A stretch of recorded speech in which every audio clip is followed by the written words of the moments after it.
이번 시간에는 인수분해에 대해서 알아보겠습니다. 학습 목표는 다항식을 인수분해할 수 있는 것이고 학습 요소로는 인수와 인수분해, 완전제곱식 등이 있습니다.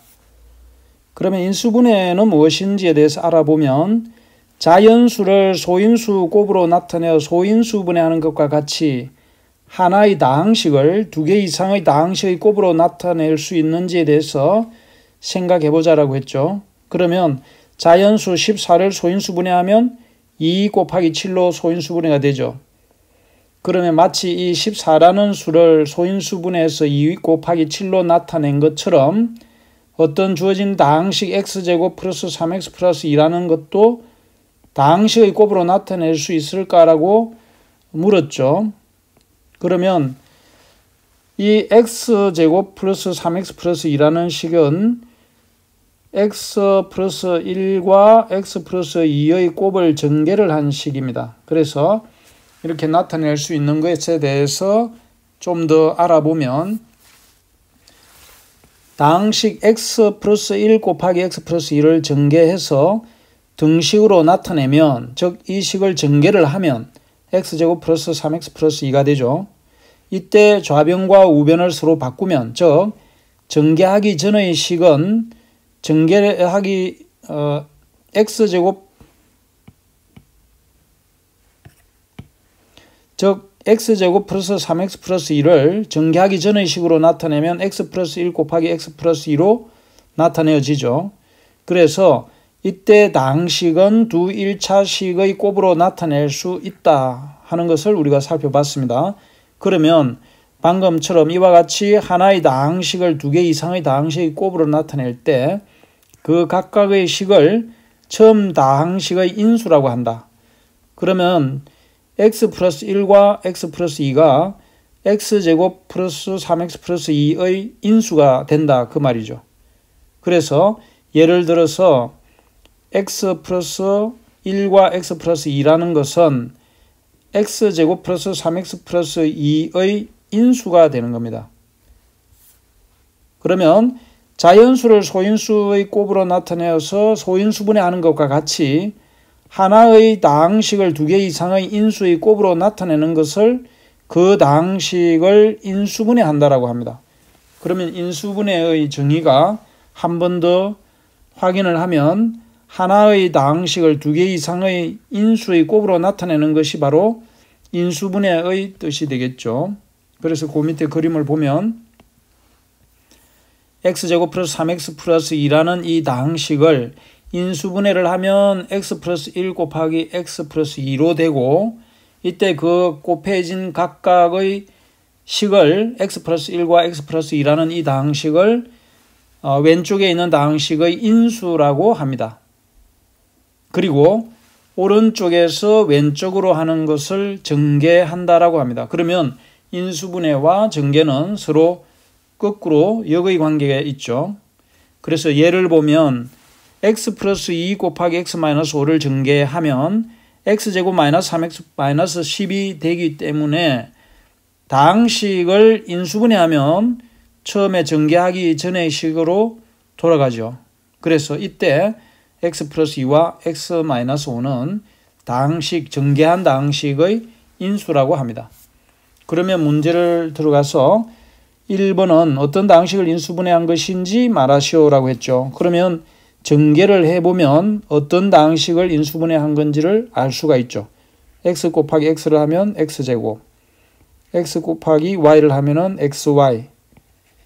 2번은 전개를 하면은 곱셈 공식이니까 a제곱, 앞에 거 제곱, 마이너스 2ab, 2 곱하기 a 곱하기 b, 플러스 b제곱. 정리를 하면 a제곱 마이너스 4a 플러스 4가 되죠. 그럼 3번도 전개를 해보면 합차 공식이니까 공식을 아는 사람은 x제곱 마이너스 4의 제곱, 즉 x제곱 마이너스 4, 4, 16이 되겠죠. 물론 이 공식이 생각이 안 나면 또 이렇게 전개를 하면 되겠죠.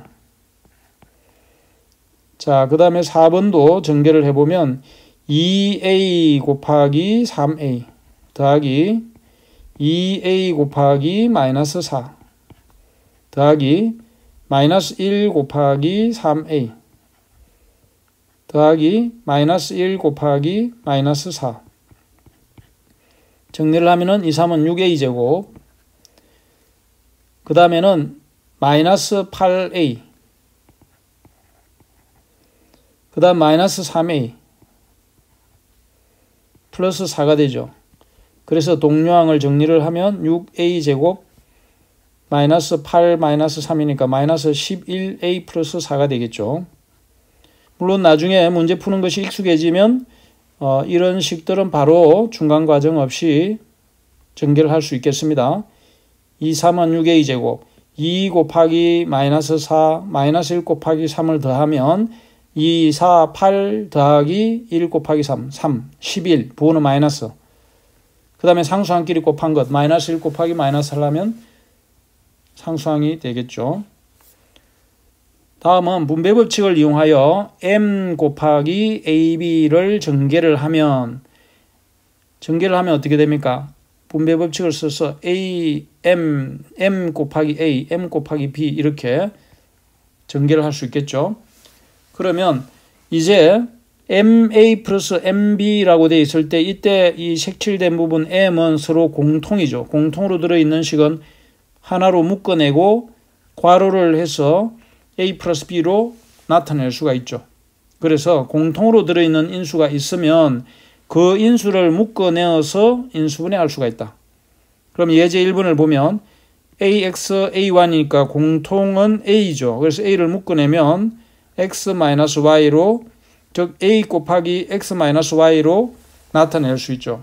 2번은 6x제곱 플러스 3x에서 3x가 공통이죠. 그러면은 2x가 남고 뒤에는 플러스 1.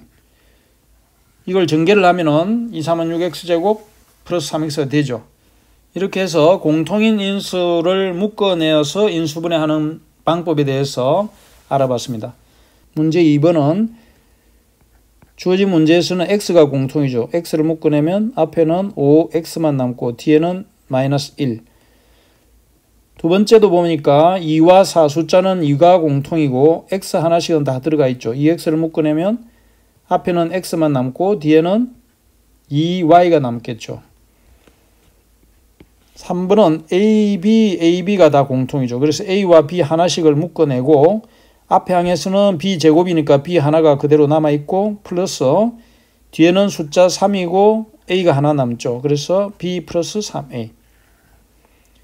네 번째도 x가 공통이니까 x로 묶어내면 앞에는 a, 가운데 항은 2b, 뒤에는 8이 남죠. 그래서 여기에서는 더 이상 공통이 없으니까 이렇게 하는 것을 우리가 인수분해를 했다라고 합니다. 수고 많았습니다.